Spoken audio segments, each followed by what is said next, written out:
Praise Lord. നമുക്ക് 2 ദിനവൃത്താന്തം 26 അധ്യായം 5 വാക്യം വായിക്കാം. അവൻ യഹോവയെ അന്വേഷിച്ച കാലത്തോളം ദൈവം അവന് അഭിവൃദ്ധി നൽകി. വിശുദ്ധ വചനത്തില് ദിനവൃത്താന്തത്തിൽ എഴുതിയിരിക്കുകയാണ്, ഉസ്സിയാവ് രാജാവ് അവൻ യഹോവയെ അന്വേഷിച്ച കാലത്തൊക്കെയും ദൈവം അവന് അഭിവൃദ്ധി നൽകി.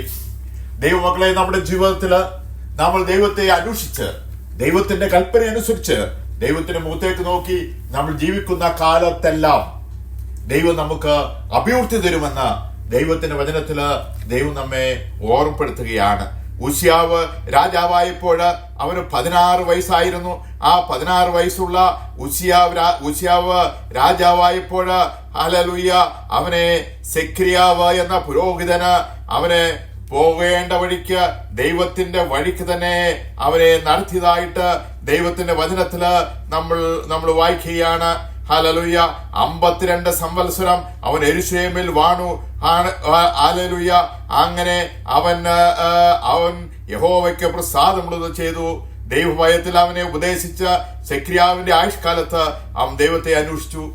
ദൈവഭയത്തിൽ അവനെ എപ്പോഴും ഉപദേശിച്ചു കൊണ്ടിരുന്ന സെഖര്യാവിന്റെ ആയുഷ്കാലത്ത് ഒക്കെയും അവൻ ദൈവത്തെ അന്വേഷിച്ചു നടന്നു. ഈ 16 വയസ്സുള്ള ബാലൻ അവൻ 52 സംവത്സരം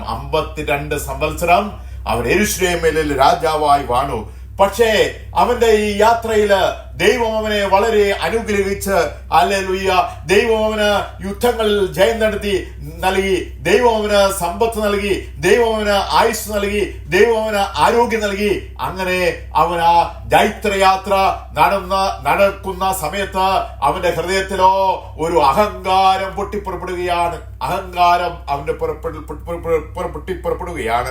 26 അധ്യായത്തിൽ തന്നെ 16 വാക്യത്തിൽ, എന്നാൽ അവൻ ബലവാനായപ്പോൾ അവന്റെ ഹൃദയം അവന്റെ നാശത്തിനായിട്ട് നിഗളിച്ചു. ഉസ്സിയ രാജാവ് 16 വയസ്സുള്ള ഉസ്സിയ രാജാവ് യെരൂശലേമിലെ രാജാവായപ്പോൾ സെഖര്യാ പുരോഹിതൻ അവനെ ദൈവത്തിന്റെ വഴികളിൽ നടത്തി. അവൻ ദൈവത്തെ അന്വേഷിച്ച കാലത്തൊക്കെയും ദൈവം അവന് അഭിവൃദ്ധി നടത്തി കൊടുത്തു. അവൻ 52 സംവത്സരം യെരൂശലേമിലെ രാജാവായി വാണു. പക്ഷേ അവന്റെ ഹൃദയം, അവൻ ബലവാനായപ്പോൾ, അവന് ശക്തി കിട്ടിയപ്പോൾ, അവന് എല്ലാ സമ്പത്തും കിട്ടിയപ്പോൾ, അവൻ ആയുസ്സും ആരോഗ്യം കിട്ടിയപ്പോൾ അവന്റെ ഹൃദയം നിഗളിക്കുകയാണ്. നിഗളികളോട് ദൈവം എതിർത്തു നിൽക്കുന്നുവെന്ന ദൈവത്തിന്റെ വചനത്തിൽ നമ്മൾ വായിക്കുകയാണ്. ഇവിടെ രാജാവ് അവൻ നിഗളിയായി തീരുകയാണ്. അവൻ തന്റെ ദൈവമായ യഹോവയോട് കുറ്റം ചെയ്തു. അവൻ നിഗളിയായപ്പോൾ തന്നെ സൃഷ്ടിച്ച തന്റെ ഉടമസ്ഥനായ ദൈവത്തെ അവൻ മറന്നു കളയുകയാണ് ചെയ്യുന്നത്. ഹല്ലേലൂയ കുറ്റം ചെയ്തു. ധൂപപീഠത്തിന് മേൽ ധൂപം കാട്ടുവാൻ യഹോവയുടെ ആലയത്തിൽ അവൻ കയറിച്ചെല്ലുകയാണ്. ദൈവത്തിന്റെ ആലയത്തിൽ ധൂപം കാട്ടുവാൻ ലേവി വംശത്തിലുള്ള പുരോഹിതന്മാരെയാണ് ദൈവം അഭിഷേകം ചെയ്തത്. അങ്ങനെ ആ ദൈവം അഭിഷേകം ചെയ്ത പുരോഹിതനല്ലാതെ ദൈവത്തിന് അവിടെ ധൂപം കാട്ടുവാൻ ഒരു രാജാവിന് അധികാരമില്ല. അങ്ങനെ രാജാവിന് അധികാരമില്ലാത്തപ്പോൾ, അവൻ ബലവാനായപ്പോൾ, ദൈവം അവന് ശക്തി നൽകിയപ്പോൾ അവൻ ദൈവത്തിന്റെ ആലയത്തിൽ ചെന്ന് ധൂപം കാട്ടുവാൻ പോവുകയാണ്. അസേരിയ പുരോഹിതന്മാരും അവനോടുകൂടെ ധൈര്യശാലിയായ യഹോവയുടെ 80 പുരോഹിതന്മാരും അവന്റെ പിന്നാലെ അകത്ത് ചെന്ന് ഉസ്സിയാവിനെ തടുത്തു. ഉസ്സിയാവിനോട് പറയുകയാണ്, 80 പുരോഹിതന്മാര് അവന്റെ അടുത്ത് ചെന്നിട്ട് അവനോട് പറഞ്ഞു, രാജാവേ, അങ്ങ് ദൈവത്തിന്റെ ആലയത്തിൽ ധൂപം കാട്ടുവാൻ പോകരുത്. കാരണം അത് തെരഞ്ഞെടുത്തിരിക്കുന്ന ദൈവം കൽപ്പിച്ചാക്കിയിരിക്കുന്ന പുരോഹിതരുടെ വർഗമുണ്ട്, അവർക്കുള്ള ശുശ്രൂഷയാണിത്.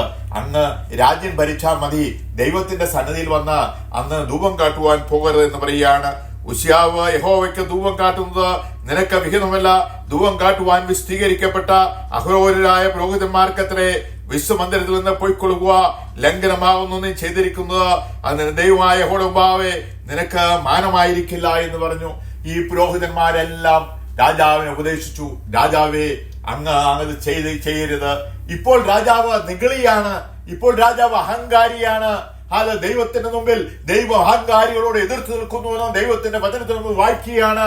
അവൻ കഴിവില്ലാതിരുന്നപ്പോൾ, അവൻ ബാലനായിരുന്നപ്പോൾ അവന് ശക്തി നൽകുകയും അവന് ഐശ്വര്യം നൽകുകയും ദൈവത്തെ അവൻ അന്വേഷിച്ച കാലത്തെല്ലാം അവന് ദൈവം താങ്ങി നടത്തിയ ദൈവത്തെ അവൻ മറന്നു കളയുകയാണ്, അവൻ നിഗളിയായി തീരുകയാണ് നമ്മൾ അവിടെ കാണുന്നത്. അവൻ ധൂപകലശം കാട്ടുവാൻ കയ്യിൽ ധൂപകലശം പിടിച്ചു ഇരിക്കെ ഉശ്യാവ് കോപിച്ചു. അവൻ പുരോഹിതന്മാരോട് കോപിച്ചുകൊണ്ടിരിക്കയാൽ യഹോവയുടെ ആലയത്തിലെ ധൂപപീഠത്തിന്റെ അരികെ വെച്ച് പുരോഹിതന്മാർ കാണുകെ അവന്റെ നെറ്റിയില് കുഷ്ഠം പൊങ്ങി. ഹല്ലേലൂയ. ദൈവമക്കളെ, അവൻ ദൈവത്തെ ത്യജിച്ചു കളയുകയാണ്. അവിടെ അവൻ കാണുന്നത് അവൻ അവിടെ വെച്ച് തന്നെ അവന്റെ ശരീരത്തില് അവന്റെ നെറ്റിയില് എന്താണ് ധൂപം, നെറ്റിയില് കുഷ്ഠം പൊങ്ങുകയാണ്. കുഷ്ഠം. ഈ രാജാവ് അവന് ദൈവം ഐശ്വര്യം കൊടുത്തു, സമ്പത്ത് കൊടുത്തു, ആരോഗ്യം കൊടുത്തു. 16 വയസ്സുള്ള ബാലനെ രാജ്യസന്നിധിയിൽ ഇരുത്തി 52 വർഷം ദൈവം അവനെ നടത്തി.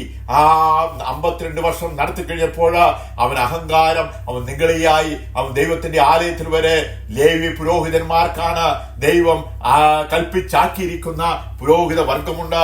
80 പേര് വന്ന രാജാവിനോട് പറഞ്ഞു, രാജാവേ, അങ്ങക്ക് അത് ചേർന്നതല്ല, അങ്ങ് അത് ചെയ്യരുത് എന്ന് പറഞ്ഞപ്പോൾ രാജാവ് തന്റെ ശക്തി ഉപയോഗിച്ച് ചെയ്യുകയാണ്. ദൈവം അവിടെ ദൈവത്തിന്റെ കൈ ഉശ്യാവിന് വിരോധമായി പൊങ്ങുകയാണ്.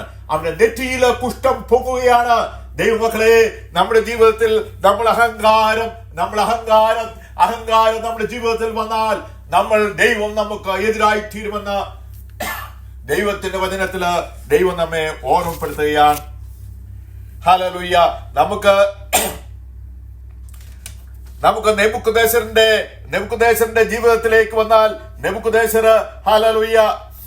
നെബൂഖദ്നേസറിന്റെ ജീവിതത്തിലേക്ക് നമ്മൾ വരുമ്പോൾ നെബൂഖദ്നേസർ അഹങ്കാരത്തിന്റെ വാക്കുകള് അവന്റെ വായിൽ നിന്ന് പുറപ്പെടുകയാണ്. നെബൂഖദ്നേസർ അഹങ്കാരത്തിന്റെ വാക്കുകള് അവന്റെ വായിൽ നിന്ന് പുറപ്പെട്ടപ്പോൾ തന്നെ അവനെ ദൈവം ശിക്ഷിക്കുകയെന്നാണ് നമ്മൾ കാണുകയാണ്. നെബൂഖദ്നേസർ പറയുകയാണ്, ഇത് ഞാൻ എന്റെ ധനമഹാത്മ്യത്താൽ എന്റെ പ്രതാപ മഹത്വനായിട്ട് രാജധാനിയായി പണിത മഹദിയാം ബാബേൽ അല്ലയോ എന്ന് രാജാവ് പറഞ്ഞു തുടങ്ങി. ഈ വാക്ക് രാജാവിന്റെ വായിൽ ഇരിക്കുമ്പോൾ തന്നെ സ്വർഗ്ഗത്തിൽ നിന്ന് ഒരു ശബ്ദം ഉണ്ടായിരുന്നാൽ, നെബൂഖദ്നേസർ രാജാവേ, നിന്നോട് ഇത് കൽപ്പിക്കുന്നു, രാജ്യത്ത് നിന്നെ വിട്ട് പോയിരിക്കുന്നു. നീ മനുഷ്യരുടെ നിന്ന് നീക്കി കളയും. നിന്റെ പാർപ്പിടം കാട്ടിലെ മൃഗങ്ങളോടുകൂടിയായിരിക്കും. നീ കാളയെ പോലെ പുല്ല് തിന്നും. അത്യുന്നതനായവൻ മനുഷ്യരുടെ രാജ്യത്തിന്മേൽ വാഴുകയും അതിനെ നിനക്ക് ബോധിച്ചവന് കൊടുക്കുകയും ചെയ്യുന്നു നീ അറിയുന്നവരെ നിനക്ക് 7 കാലം കഴിയും. ഉടൻ തന്നെ ആ വാക്ക് നെബൂഖദ്നേസറിന് നിവൃത്തിയായി. ഹല്ലേലൂയ. നെബൂഖദ്നേസർ പറയുകയാണ്, ഇത് എന്റെ മഹാപ്രതാപത്താൽ, ഇതെന്റെ മഹാശക്തിയാൽ ഉണ്ടാക്കിയ മഹദിയാം ബാബേൽ അല്ലയോ എന്ന് രാജാവ് പറഞ്ഞു തുടങ്ങി. ഹല്ലേലൂയ. രാജാവിന്റെ വായിൽ നിന്ന് അഹങ്കാരത്തിന്റെ വാക്കുകൾ പൊട്ടിപ്പുറപ്പെട്ടപ്പോൾ തന്നെ ദൈവത്തിന്റെ വായിൽ നിന്ന് കൽപ്പന പുറപ്പെടുകയാണ്. നെബൂഖദ്നേസർ രാജാവേ, നീ ഇനി 7 വർഷം മൃഗങ്ങളോടുകൂടെ കാട്ടിൽ പോയി നീ പുല്ല് തിന്നും. ഞാൻ ആരാണെന്ന് നിന്നെ ഞാൻ കാണിച്ചു തരാം. നീ അഹങ്കരിക്കല്ലേ മോനെ, നീ അഹങ്കരിക്കല്ലേ. നീ ആൽഫയും ഒമേഗയുമാണ് ഞാൻ, ആദ്യനും അന്ത്യനുമാണ് ഞാൻ. മനുഷ്യനെ സൃഷ്ടിക്കുകയും ആകാശത്തെ വിരിക്കുകയും ഭൂമിക്ക് അടിസ്ഥാനമിടുകയും മനുഷ്യന്റെ ഉള്ളില് അവന്റെ ആത്മാവിനെ നിർമ്മിക്കുകയും ചെയ്ത സർവശക്തനായ ദൈവമാണ് ഞാൻ. നീ ഈ അഹങ്കാരത്തിന്റെ വാക്കുകൾ നീ പറഞ്ഞതുകൊണ്ട് നിന്റെ അഹങ്കാരം ശമിക്കും വരെ നിന്നെ ഞാൻ 7 വർഷം വനത്തിലേക്ക് അയക്കുകയാണ്. നീ വനത്തിൽ നിന്ന് കാളയെ പോലെ നീ പുല്ല് തിന്നുമെന്ന ദൈവത്തിന്റെ വായിൽ നിന്ന് വചനം പൊട്ടിപ്പുറപ്പെട്ടു. ദൈവത്തിന്റെ വായിൽ നിന്ന് വരുന്ന വചനത്തിന് അത് നിവൃത്തിയാകും, അതിന് മാറ്റം വരികയില്ല. അത് വന്ന് അവൻ നെബൂഖദ്നേസർ രാജാവ് ഉടൻ തന്നെ വനത്തിലേക്ക് കാളയെ പോലെ പുല്ല് തിന്നുവാനായി അവൻ പോവുകയാണ്. ഹല്ലേലൂയ. ദൈവമക്കളെ, നമ്മുടെ ഒക്കെ ജീവിതത്തില് ഹല്ലേലൂയ നമ്മുടെ ജീവിതത്തില് നമ്മുടെ അഹങ്കാരം നമ്മുടെ ജീവിതത്തിൽ വന്നാൽ അത് നമ്മുടെ നാശത്തിനാണ്. അത് നമ്മുടെ നാശത്തിലേക്ക് കൊണ്ടുപോകുമെന്ന് നമ്മുടെ ജീവിതത്തില് ഹല്ലേലൂയ ദൈവം നമ്മെ കാണിച്ചു തരികയാണ്. ഹാമാന്റെ ജീവിതത്തില് എസ്തേറിന്റെ പുസ്തകം, എസ്തേർ 3-ാം അധ്യായത്തില് വായിക്കുകയാണ്. ഹാമാന് ഹല്ലേലൂയ മൊർദെഖായിയെ നശിപ്പിച്ചു കളയുവാൻ വേണ്ടി ഹാമാൻ വളരെ കഷ്ടപ്പെടുകയാണ്. ഹല്ലേലൂയ ദൈവത്തിന്റെ ദാസനായ, ദൈവത്തെ അന്വേഷിക്കുന്ന ദൈവ മകനായ ഹല്ലേലൂയ മൊർദെഖായിയെ നശിപ്പിച്ചു കളയുന്നതിനു വേണ്ടി ഹാമാൻ വളരെ കഷ്ടപ്പെടുകയാണ്. എന്താണ് ഹാമാനെ കഷ്ടപ്പെടുവാനുള്ള കാരണം? ഹല്ലേലൂയ മൊർദെഖായി ഹല്ലേലൂയ ഹാമാനെ നമസ്കരിക്കുന്നില്ല എന്ന് ഹാമാൻ കണ്ടപ്പോൾ ഇവനെ നശിപ്പിച്ചു കളയുവാൻ അവൻ പദ്ധതിയിടുകയാണ്. ഹല്ലേലൂയ അഹശ്വേരോശ് രാജാവിന്റെ 12-ാം ആണ്ടിൽ ഹല്ലേലൂയ അഹശ്വേരോശ് രാജാവിനോട് പറയുകയാണ്, ഈ ഇസ്രായേൽ ജനമുണ്ടല്ലോ അവരെ മുഴുവൻ നാം നശിപ്പിച്ചു കളയണം എന്ന് അഹശ്വേരോശ് രാജാവിന്റെ കയ്യിൽ നിന്ന് ഒരു കൽപ്പന വാങ്ങുകയാണ് മൊർദെഖായി. അല്ല, എസ്തേറിനെ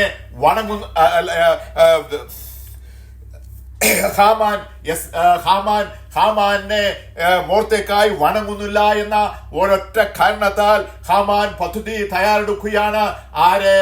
മൊർദെഖായിയെ കൊന്നുകളയുവാൻ തൂക്കുമരം കയറ്റി. ഹല്ലേലൂയ അവൻ അഹങ്കരിച്ചു. പക്ഷേ ദൈവത്തിന്റെ വായിൽ നിന്ന് കൽപ്പന പുറപ്പെട്ടു. ആ തൂക്കുമരത്തില് ഹാമാനെ തന്നെ തൂക്കിക്കൊല്ലുകയാണ്. അവന്റെ അഹങ്കാരം അവന്റെ നാശത്തിനായി തീർന്നു എന്ന് ദൈവത്തിന്റെ വചനത്തിൽ നമ്മൾ വായിക്കുകയാണ്. ഹാമാൻ അഹങ്കരിച്ചു. മൊർദെഖായിയെ കൊല്ലുവാൻ വേണ്ടി അവൻ പദ്ധതികൾ ഉണ്ടാക്കി. തൂക്കുമരം അവൻ പണിതു. ആ തൂക്കുമരത്തിൽ തന്നെ ദൈവം ഹല്ലേലൂയ ഹാമാനെ തൂക്കിക്കൊന്നതായിട്ട് ദൈവത്തിന്റെ വചനത്തില് നമ്മൾ വായിക്കുകയാണ്. ഹല്ലേലൂയ നമ്മൾ എപ്പോഴൊക്കെ നമ്മൾ അഹങ്കരിക്കുന്നുവോ, അഹങ്കാരികളോട് ദൈവം എതിർത്ത് നിൽക്കും. അഹങ്കാരം നമ്മുടെ ജീവിതത്തിൽ വന്നു കഴിഞ്ഞാൽ അത് നമ്മുടെ നാശത്തിനാണ്, നമ്മുടെ ഓരോരുത്തരുടെയും നാശത്തിനാണെന്ന് ദൈവവചനത്തില് ദൈവം നമ്മെ ഓർപ്പെടുത്തുകയാണ്.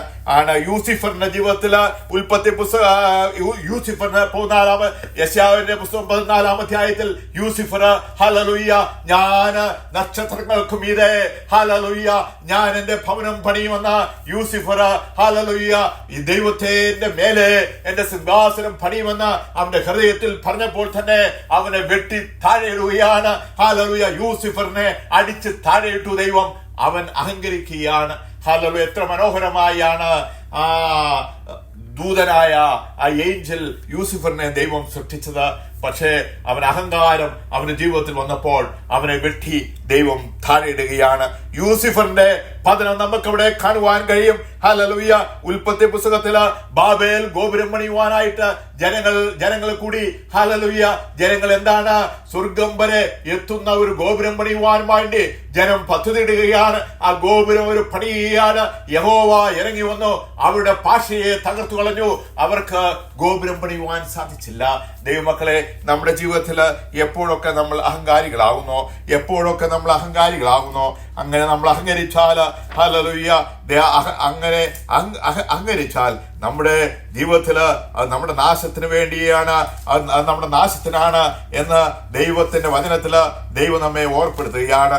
നമ്മുടെ ജീവിതത്തിൽ നമ്മൾ അഹങ്കരിക്കാതെ ദൈവത്തിന്റെ മുഖത്തേക്ക് നോക്കി ദൈവത്തിൽ ആശ്രയിച്ച് നമ്മൾ ജീവിക്കണമെന്ന് ദൈവം നമ്മെ പഠിപ്പിക്കുകയാണ്. നമ്മുടെ കുറിവാക്യത്തിലേക്ക് വരാം. 2 ദിനവൃത്തം 26-ാം അധ്യായം 5-ാം വാക്യം. അവൻ ദൈവത്തെ അന്വേഷിച്ചു. അവൻ യഹോവയെ അന്വേഷിച്ച കാലത്തോളം ദൈവം അവന് അഭിവൃദ്ധി നൽകി. ഊസിയ രാജാവ് അവൻ ദൈവത്തെ അന്വേഷിച്ച കാലത്തൊക്കെയും ദൈവം അവന് അഭിവൃദ്ധി നൽകി. അവൻ ദൈവത്തെ വിട്ട് അവൻ ബലവാനായപ്പോൾ അവൻ സ്വന്തം ബലത്തിൽ അവൻ ആശ്രയിച്ച് അവൻ ദൈവത്തിന്റെ ആലയത്തില് ധൂപം കാട്ടുവാൻ ചെന്നപ്പോൾ അവന്റെ നെറ്റിയില് കുഷ്ഠം പൊങ്ങുകയാണ്. ദൈവം അവനെ അടിച്ച് താഴെയിടുകയാണ്. ദൈവ മക്കളെ ഹല്ലേലൂയ ഉസ്യാവിന്റെ ജീവിതത്തില് ദൈവം അവന് എല്ലാ നന്മകളും കൊടുത്തപ്പോൾ അവൻ ദൈവത്തെ മറന്നു കളഞ്ഞു. അങ്ങനെ അത് അവന്റെ ജീവിതത്തില് നാശത്തിനായി സംഭവിച്ചു എന്ന് ദൈവത്തിന്റെ വചനത്തിൽ നമ്മൾ വായിക്കുകയാണ്. ഹല്ലേലൂയ യൂസിഫറിന്റെ ജീവിതത്തില് അവൻ ഞാൻ നക്ഷത്രങ്ങളുടെ മീതെ എന്റെ ഭവനം പണിയുമെന്ന് ഹല്ലേലൂയ ദൈവത്തിന്റെ സിംഹാസനത്തിന് മേലെ ഞാൻ സിംഹാസനം പണിയുമെന്നൊക്കെ അവന്റെ ഹൃദയത്തിൽ അവന് തോന്നിയപ്പോൾ അവൻ അഹങ്കാരം വന്നപ്പോൾ ദൈവം അവനെ വെട്ടി താഴെയിടുകയാണ്. മനുഷ്യന് ബാബേൽ ഗോപുരം, സ്വർഗത്തോളം എത്തുന്ന ഒരു ഗോപുരം പണിയുമെന്ന് അവന്റെ ഉള്ളിൽ ആഗ്രഹം വന്നപ്പോൾ അവന്റെ ഭാഷകളെ ദൈവം നിർത്തിക്കളയുകയാണ്. നെബൂഖദ്നേസർ രാജാവ്, ഞാൻ എന്റെ ശക്തി കൊണ്ട്, എന്റെ ബലം കൊണ്ട് ഈ ആലയം, ഈ ആലയം പണിയുമെന്ന് പറഞ്ഞപ്പോൾ തന്നെ ദൈവം അവനെ ആ 7 വർഷത്തോളം കാട്ടില് പുല്ല് തിരുവാൻ അവരെ ഇടുകയാണ്. ഹാമാനെ വണങ്ങാത്ത മൊർദെഖായിയെ ഞാൻ കൊന്നുകളയുമെന്ന് ഹാമാൻ പ്രതിജ്ഞയെടുത്ത് ഹാമാൻ നീങ്ങിയപ്പോൾ ദൈവം ഹാമാനെ തന്നെ കൊന്നുകളയുകയാണ്. ദൈവമക്കളെ, നമ്മുടെ ജീവിതത്തിൽ നമ്മളെപ്പോഴൊക്കെ ദൈവത്തെ അന്വേഷിച്ച് നമ്മൾ ജീവിക്കുന്നുവോ ആ കാലത്തൊക്കെയും ദൈവം നമുക്ക് അനുഗ്രഹം തരും. ദൈവത്തെ വിട്ട് നമ്മൾ പോയാൽ നമുക്ക് അത് നാശത്തിനാണ്, അത് നമുക്ക് കാരണമാണ്. രൂത്തിന്റെ പുസ്തകത്തിൽ നമ്മൾ വായിക്കുമ്പോൾ ഹല്ലേലൂയ ഞാൻ ദൈവത്തോട് പറ്റിയിരുന്നപ്പോൾ, രൂത്ത് ദൈവത്തോട് പറ്റിയിരുന്നപ്പോൾ രൂത്തിന്റെ ജീവിതത്തിൽ അനുഗ്രഹങ്ങളാണ് വന്നത്. ഹല്ലേലൂയ. മോവാബിനും അമ്മോന്യരും ദൈവത്തിന്റെ സന്നിധിയിൽ പ്രവേശിക്കരുതെന്ന് പറഞ്ഞ ദൈവം, ഹല്ലേലൂയ, മോവാബ് സ്ത്രീയായ രൂത്തിനെ യേശുവിന്റെ വംശാവലിയില് ദൈവം അംഗമാക്കി തീർത്തുകയാണ്. ഹല്ലേലൂയ. നമ്മളെപ്പോഴും ദൈവത്തോട് ചേർന്ന് ദൈവത്തിൽ ആശ്രയിച്ച് നമ്മൾ ജീവിക്കുന്നുവെങ്കിൽ ദൈവം നമുക്ക് അനുഗ്രഹങ്ങളെ തരുന്ന ദൈവമാണ്. അല്ല, നമ്മൾ നിഗളിച്ച് നടക്കുന്നു എങ്കിൽ എന്റെ ശക്തി കൊണ്ട്, എന്റെ ബലം കൊണ്ട്, എന്റെ കഴിവുകൊണ്ട് എനിക്കിതെല്ലാം സാധിച്ചു എന്ന് നമ്മൾ പറയുന്നുവെങ്കിൽ ദൈവം നമ്മെ അടിക്കുമെന്ന ദൈവത്തിന്റെ വചനത്തിൽ ദൈവം നമ്മെ ഓർപ്പെടുത്തുകയാണ്. ഈ വചനങ്ങളാൽ പിതാവിന്റെയും പുത്രന്റെയും പരിശുദ്ധാത്മാവിന്റെ നാമത്താൽ ദൈവം എല്ലാവരും അനുഗ്രഹിക്കട്ടെ. യേശുവിന്റെ നാമത്തിൽ കർത്താവേ, ആമേൻ.